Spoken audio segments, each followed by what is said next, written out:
Well, Christchurch Hospital is critically overloaded with claims patients are dying in the car park and in the waiting rooms.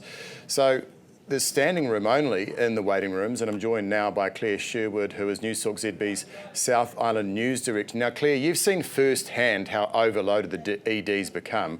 Can you just run us through how bad the situation is? I have, Michael. I mean, you and us here in the ZB newsroom, we've been covering the overload at our hospitals for some time. And Christchurch Hospital has, for many years, been one that often reaches critical point at this time of year. But this year, definitely, according to the staff, is something else. I've had the unfortunate experience of, as you say, seeing it firsthand. I've been in there 4 separate occasions since the start of this month with various family members. And I have never seen Christchurch Hospital like this, having grown up here and spent a lot of time in there with some sick family members. The situation there is dire. On Sunday, as you said there was waiting room only in the ED wait area. I was a support person, so I stood for 4 hours next to the person I was with. People were really sick in the waiting room. We're talking vomiting profusely, bleeding onto the floor of ED. There are security guards cleaning up that blood. They're struggling to find wheelchairs.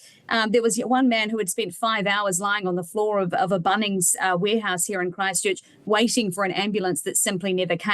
That's just the waiting room. And then you go behind the doors finally to find that same old story of corridors lined with beds and wheelchairs and chairs. But what alarmed me is that the beds that are lined up along the corridor are actually numbered as treatment spaces. So they have labels on them that say Corridor 1, Corridor 2, Corridor 3.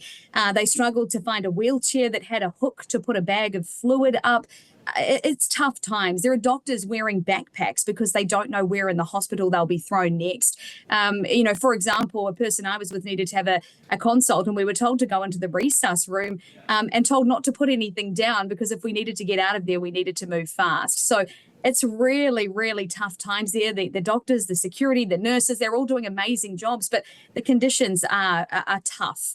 Yeah, I mean, we know from previous reporting, even Middlemore Hospital, a lot of corridor patients being treated last winter. And we know, just to remind our viewers, that, of course, Christchurch ED is the busiest in the country. So what are the doctors saying about the state of play?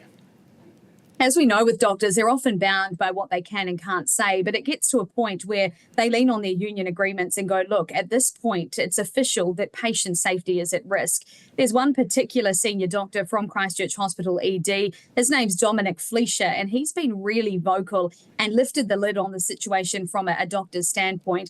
He says they are reaching code red every day. Code red, for those who don't know, is the highest code for overload. He says they have patients dying in the wait room regularly. They have patients leaving, having not seen a doctor for sometimes up to 24 hours waiting, and they leave and have died in the car park. He says they do have plans for things like, code reds. The plan, however, is to set up a tent in the car park. And in that tent, they then, set up a triage centre and operate a smaller medical centre out there.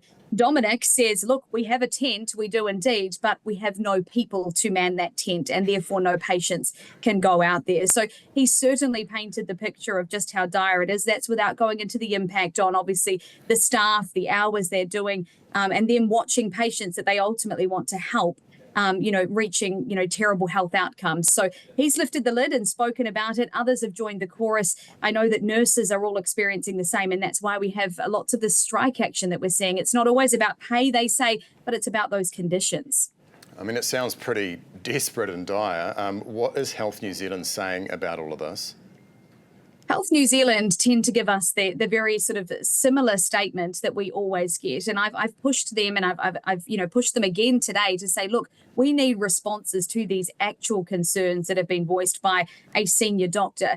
At this point, my direct questions have not been asked, particularly around Dominic's concern about whether Christchurch Hospital would be able to cope with a mass casualty event. He worked through the quakes, he worked through the mosque attack. He says, he knows that we couldn't cope in that situation.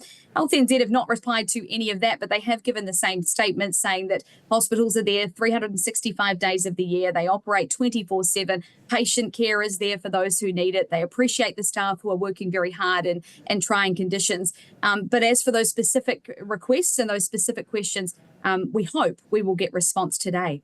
Yeah, right. So just finally, I mean, so what about the claims of deaths in the car park? I mean, have they responded to that in any way, or kind of just, skip the question altogether? Skip the question altogether, Michael. So we have the executive director regionally here in Te Waipounamu, who has given a statement that simply says, we're doing our best in trying conditions. There's no particular health concern at the moment in Christchurch. It's winter bugs largely, and then obviously general, accidents and emergencies that come up from time to time. But he has not addressed directly those claims. And as I say, we as a newsroom and many other newsrooms that are concerned about this will continue to ask those questions. But at this point, we're getting the straightforward statement response. Yeah, we'll do stay on the case. That is Claire Sherwood, Newstalk ZB South Island News Director. Next, why scientists are so excited about video of sharks.